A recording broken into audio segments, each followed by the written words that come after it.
যারা আমাদের রেমিটেন্স যোদ্ধা রয়েছে বিশ্বের বিভিন্ন প্রান্তে, যারা প্রবাসী রয়েছে, আমাদের এই ছাত্র জনতার অংশগ্রহণে সফল গণঅভ্যুত্থানটির ক্ষেত্রে রেমিটেন্স যোদ্ধাদের বিশেষ অবদান রয়েছে। আমরা দেখেছি রেমিটেন্স যোদ্ধারা আমাদের সমন্বয়কদেরকে যখন বিভিন্ন আইনশৃঙ্খলা রক্ষাকারী বাহিনী ধরে নিয়ে যায়, তখন তারা স্বপ্রণোদিতভাবে রেমিটেন্স শাটডাউন কর্মসূচি পালন করে, যেটি ছাত্র জনতার, ছাত্র নাগরিকের অংশগ্রহণে গণঅভ্যুত্থানটি সফল করার ক্ষেত্রে বিশেষ ভূমিকা পালন করে।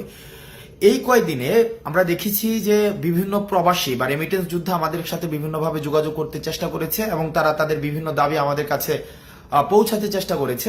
আমরা প্রত্যেকটি দাবিকে বিশেষভাবে গুরুত্ব দিচ্ছি এবং বিশেষ করে কিছু দাবি আমাদের নজরে এসেছে। আমি এর মধ্যে কিছু দাবি নিয়ে কথা বলবো। এর মধ্যে প্রথম একটি দফা দাবি, যেটি আমাকে ব্যক্তিগতভাবে মানসিকভাবে বেশ তাড়িত করেছে, যেখানে তারা বলেছে বিদেশে যখন কোনো রেমিটেন্স যোদ্ধা মারা যায়, তার লাশটি যখন দেশে নিয়ে আসতে হয় তখন তাকে একটা ফি দিতে হয়। আমরা এই জায়গায় তারা এই ফিটি চাচ্ছেন না বা এই ফিটি তারা দেওয়ার মতো, বা আমরাও এটা মনে করি যে রেমিটেন্স যোদ্ধা যারা দেশের জন্য বাইরে থেকে কাজ করেছে, তাদের যে অপঘাতে মৃত্যু বা স্বাভাবিক মৃত্যু যখন হয়, তারা যখন দেশে আসতে চায় বা দেশে তাদের লাশটা নিয়ে আসতে হয়, সেক্ষেত্রে আমরাও বিশ্বাস করি কোনো ধরনের ফি থাকা উচিত নয়। সুতরাং এই বিষয়টি নিশ্চয়ই অ্যাড্রেস করা হবে। দ্বিতীয় যে একটি গুরুত্বপূর্ণ বিষয়, সেটি হচ্ছে প্রবাসীরা যখন দেশে আসে, এয়ারপোর্টে তাদের নানাবিধ হয়রানির শিকার হতে হয়, তাদের তৃতীয় শ্রেণীর নাগরিকের সেখানে মর্যাদা দেওয়া হয়। আমরা চেষ্টা করব এই বিষয়টিকে খুব দ্রুত সময়ের মধ্যে অ্যাড্রেস করা, তাদের জন্য যথাযথ মর্যাদা নিশ্চিত করা হয় এবং বিদেশ থেকে তারা যেসব জিনিস নিয়ে আসে সেগুলো যেন যথাযথভাবে খুব সেফলি তাদের কাছে হস্তান্তর করা হয়।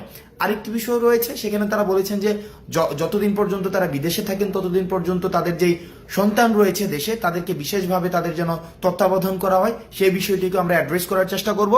এবং আরেকটি বিষয় রয়েছে, তারা যখন বিদেশে যেতে চায়, বিদেশে যাওয়ার ক্ষেত্রে তাদেরকে কর্মসংস্থান ব্যাংক থেকে যে ঋণটি নিতে হয়, সেই ঋণটি নেয়ার ক্ষেত্রে বিভিন্ন ধরনের জটিলতা সেখানে রয়েছে। সেই জটিলতা নিরসনের জন্য তারা চাচ্ছেন আমরা যেন সেই বিষয়টি নিয়ে কথা বলি এবং জটিলতা নিরসনে যেন যথাযথ পদক্ষেপ নেওয়া হয়। সেই বিষয়টি নিয়েও আমরা বৈষম্য বিরোধী ছাত্র আন্দোলন, এই অন্তর্বর্তীকালীন যে সরকারটি গঠিত হয়েছে, সেখানে আমরা বিশেষভাবে সেই বিষয়গুলো আমরা অ্যাড্রেস করব।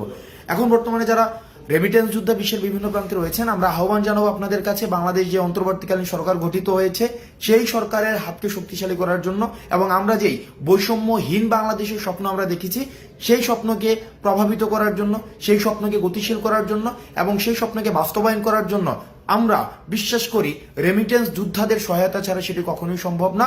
আপনারা রেমিটেন্স যোদ্ধারা যারা বাংলাদেশকে ধারণ করেন, বাংলাদেশকে বিশ্বাস করেন, যারা বাংলাদেশের এই যে অগ্রযাত্রাকে এগিয়ে নেওয়ার ক্ষেত্রে বিশেষ ভূমিকা পালন করছেন, আপনারা আবার আগের মতো যেভাবে রেমিটেন্স সরবরাহ নিশ্চিত করার মধ্য দিয়ে বাংলাদেশকে স্বনির্ভর করেছেন, সেভাবেই আবার রেমিটেন্স সরবরাহ আপনারা নিশ্চিত করবেন।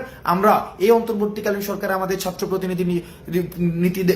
প্রতিনিধি যারা রয়েছেন, তাদের অংশগ্রহণের মধ্য দিয়ে আপনাদের না বলা কথাগুলোকে আমরা তাদের কাছে পৌঁছে দিব এবং আমরা প্রতিশ্রুতি দিচ্ছি আপনাদের এতদিন পর্যন্ত যেসব দাবিগুলো বাস্তবায়ন হয়নি, সেই সব দাবিগুলো বাস্তবায়নের ক্ষেত্রে আমরা স্পোকসম্যান হিসাবে কাজ করব।